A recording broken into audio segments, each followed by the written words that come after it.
Bom dia, canal Paz e Bem. Terça-feira de manhã cedinho, esse encontro que acontece todas as semanas. Eu, durante o mês de fevereiro, compartilhei com vocês o breve Parinirvana Sutra, que foram os últimos ensinamentos que Shakyamuni deu para os seus monges e monjas discípulos, né? Quando estava morrendo, né? E li, foram 3 terças-feiras, né? Cada vídeo eu compartilhei um pouquinho com vocês. Semana passada eu falei, eu li o final, né? E vou compartilhar com vocês hoje 2 passagens assim que aconteceram antes do Buda morrer. Vocês sabiam que Shakyamuni Buda sofreu 2 atentados quando ele já tinha 70 e poucos anos, né? Ele tinha um primo que desde pequeno competia com ele, né? O Devadatta. E esse Devadatta também se tornou monge. E depois ele era mais novo que o Buda, mas começou a competir com o Buda, e o Buda já estava com seus 72, 74 anos, e ele queria desbancar o Buda para ser a liderança espiritual mais importante daquela região da Índia, né? E ele tinha muitos discípulos do Buda seguiram Devadatta quando houve uma cisão na Sangha, né? Depois voltaram, uns não voltaram, mas o Devadatta ele era muito persuasivo, né? Muito manipulador, e lideranças espirituais têm esse poder, né? Então tem que ter essa responsabilidade, ter consciência de que o que diz, o que fala, o que faz serve como modelo, né? A gente sabe que as lideranças tem que dar o exemplo, né? E ele estimulou um príncipe a fazer o próprio pai de prisioneiro, né? Para poder ascender ao trono, para ser o rei, né? Então, esse príncipe prendeu o pai no próprio palácio. No início a mãe ia levar comida para o pai, ia ver o pai todo dia, daí essa mãe foi proibida. Depois essa mãe de vez em quando podia ir, levava comida escondida, acharam no cabelo. Depois essa mãe sempre foi revistada, não podia mais ir todo dia, mas ela colava comida no corpo e aquilo secava, e ela entrava e aí tirava, né? E pedia, organizava para não comer tudo de vez, guardar um pouquinho, porque ela não podia mais vir todos os dias, até que proibiram. E um mês depois, o rei Bimbisara, que era um seguidor de Buda, morreu sozinho. Encontraram ele sentado, de olhos abertos, morto, olhando para o pico do Abutre, que era a montanha onde o Buda ficava. E nessa mesma época, esse Devadatta, né, articulou 2 golpes que não conseguiu matar o Buda.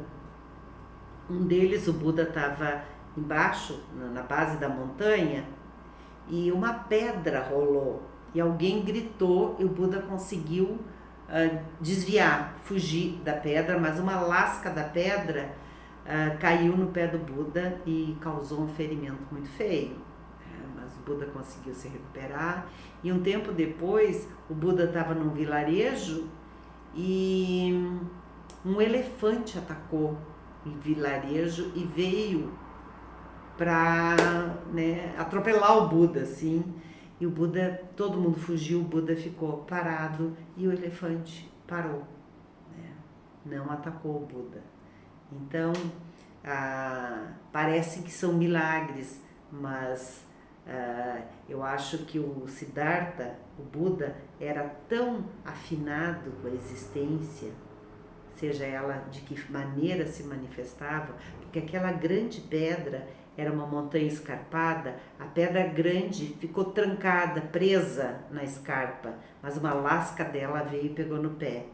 Né? E o Buda, por ter ausência completa de medo, né? E deu um urro, né, pro elefante, que o elefante gritou mais alto que o elefante, foi o rugido do leão, né, que o elefante parou. Né?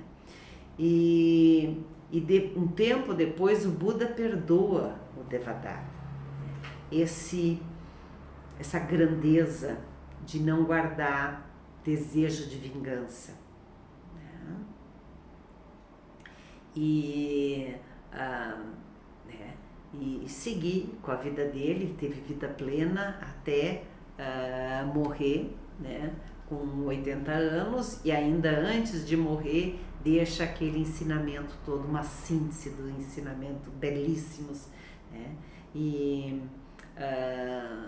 que tem a ver com as leis da existência, e que independente de tempo histórico, de tempo cronológico, lá no passado, desde que o mundo é mundo, desde que ser humano está aí, né, desde que a vida, né, que sempre esteve presente, que não tem início, não tem fim, diferentes formas de vida e que tudo vai se transformando o tempo inteiro, ele teve esse entendimento, essa compreensão.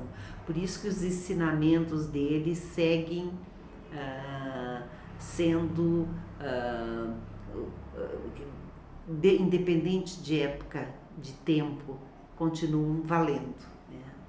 Continuam expressando essa fluidez da existência, né? E um outro né,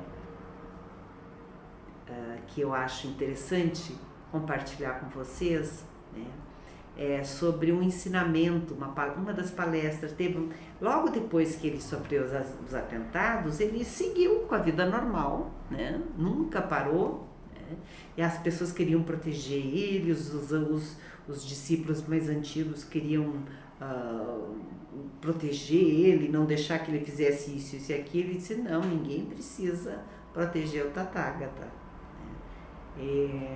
Então ele seguiu com a vida normal, e quando vinha a época das chuvas, das monções, os monges se recolhiam, né, nos mosteiros. Já tinha então em determinados locais da Índia lugares onde o Buda e a sua comunidade ficava durante 3 meses das monções em um retiro espiritual, onde a vida monástica começava a se organizar. Aí veio as regras, à medida que as coisas iam acontecendo, sabiam que tinham que ajeitar aqui e ali, né, para se organizar, muita gente, para todo mundo se entender, né. E ele, de 10 em 10 dias, ele dava um sermão, né? Uma palestra Dharma, e aí vinha até leigos ouvir o Buda. E naquela época não tinha microfone, né? E ele falava para centenas, milhares de pessoas. E era um silêncio tão silencioso, né, que ele conseguia ser ouvido. Em um dessas palestras Dharma, ele falou sobre a felicidade. E aí ele dizia que, apesar do sofrimento que existe, né, a vida não é só sofrimento. É possível ser feliz nessa existência, mesmo que situações muito dolorosas aconteçam, e vão acontecer. Eu, por exemplo, ontem, né, morreu o meu cachorrinho mais velho, o Hashi, um cachorro muito querido, que eu peguei numa estrada de chão, indo para o Vilazém, no interior de Viamão, né, num local muito afastado, onde tem gente que abandona cachorro. Então, sábado de manhã, eu estava indo, eu e minha filha, indo para lá, eu nunca vou esquecer, né? Aí a gente viu um cachorrinho marrom, né, na estrada. A gente logo viu que era um cachorrinho abandonado.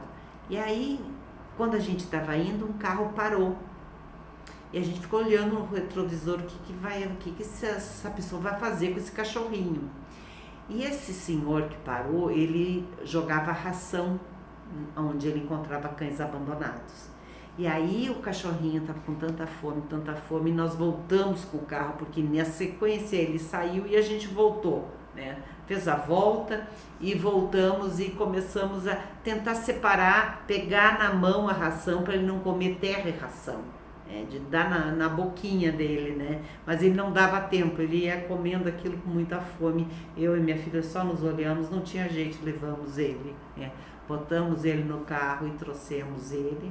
Ele parecia um filhotão, mas não, ele já era um cão adulto, mas muito magro, opaco, debilitado. Ele tinha uma ferida na pata, e sentia dor porque ele chorava, né? E aí a gente foi cuidando dele, trouxemos ele para casa, ele ficou conosco uns 13 anos, um cão impecavelmente companheiro e querido, né? Ele tinha uma maneira tão própria dele de impor respeito que não adiantava. Se ele queria entrar e ficar em algum lugar, deixa ele, porque ele ia resmungar se queria tirar ele, né? E se tratasse ele com delicadeza, com cuidado, com respeito, ele atendia.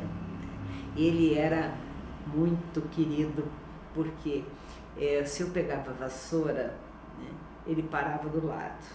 Eu ia varrendo e ele vinha. O que ele queria? Que eu varresse as costas dele. E uma vez, né, nem faz tanto tempo isso, começou a crescer as unhas demais dele, né? Então deu uma unha engravada. Aí eu tinha que levar ele na veterinária para cortar as unhas, né? E aí ela botou um curativo, uma fita verde, e a gente olhava e dizia assim: Rashi, tu não pode lamber, não pode tirar o curativo. Pois o curativo ficou, ele olhava a pata e olhava pra gente e não tirou, não mexeu no curativo. Mas enfim, uns 3 meses atrás, acho que por conta da idade, ele teve, provavelmente, não se sabe muito bem o que ele teve, mas foi uma doença autoimune. Começou a ter ferida no corpo inteiro, começou nas patas, foi subindo e a cada dia tinha no final ele estava lazarento, mas ele ainda comia, né? Foi emagrecendo, mas a gente compensava aqui e ali. Enquanto ele estava caminhando e não tinha dor, a gente foi levando, né? Mas anteontem ele começou a gemer e uivar de dor. E ontem de manhã ele deu uma caminhada e deitou e não conseguiu mais levantar. Daí eu juntei ele, botei ele na caminha, tapei ele. Aí daqui a pouco eu não tinha mais força nem para levantar o pescoço. E aí, de tarde, começou a respiração muito rápida. Aí eu liguei para a veterinária, disse, até chegando a hora. Ele estava hiperventilando e ele provavelmente podia passar a noite toda nessa angústia que ele estava com os olhinhos arregalados e não perdia nada. Ele sabia tudo o que estava acontecendo, mas também ele ficou desesperado. Aí a veterinária disse, tá na hora. Aí então ontem às 5h30 ele foi eutanasiado e hoje ele foi cremado, as cinzas dele vão chegar e vão estar conosco no altar, né, dentro de uma urna. Essa é a história do meu querido cão, o Rashi, né? Então o ensinamento foi muito bonito, o ensinamento que Buda deu sobre a felicidade, mas como o nosso tempo aqui está, o que eu posso resumir é que é possível ser feliz mesmo com as nossas perdas, mesmo com os nossos lutos, né? E que a gente mantenha e preserve boas memórias, mesmo aquelas que a despedida dói tanto, mas se dói tanto é porque houve muito amor, muito apego? Apego sim. Quando a gente fala de apego, não é o apego, eu deixei ele morrer, me despedi dele, né? Mas isso dói, né? E não é o apego a morreu, não tô nem aí, não, dói. Apego é um outro tipo de noção que a gente tem que diferenciar e compreender, né? Mas a gente hoje fica por aqui, a gente volta a conversar na semana que vem. Paz e bem.